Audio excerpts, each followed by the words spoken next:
Bonsoir, la question fait débat depuis longtemps sans qu'aucune réponse formelle puisse être apportée. Il n'empêche, cette étude laisse perplexe. Des chercheurs de l'ULB ont exposé des fourmis à des ondes GSM.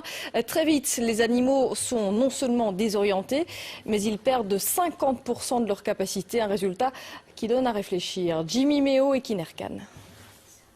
L'expérience peut être réalisée très rapidement. Poser un téléphone portable au milieu d'une société de fourmis et déjà instantanément, les premiers effets sont visibles. Vous voyez que celle-ci n'a plus sa locomotion normale.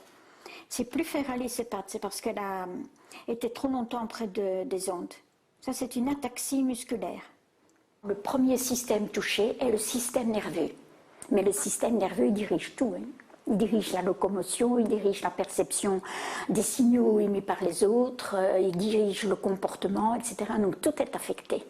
Les capacités d'apprentissage des fourmis exposées aux générateurs d'ondes sont affectées de 50% par rapport à la normale. Et même avec une période de récupération, elles ne retrouvent que 60% de leur capacité de mémorisation.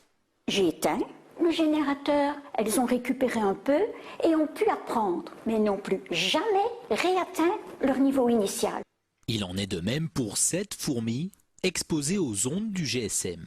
Si on arrête tôt l'expérience, elle va récupérer. Si on continue, elle va mourir.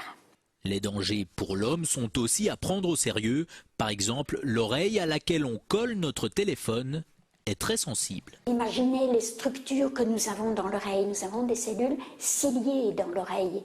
Déjà dans l'oreille moyenne, la trompe d'Eustache, mais après pour l'équilibre, pour le son, ce sont des cellules terriblement fragiles.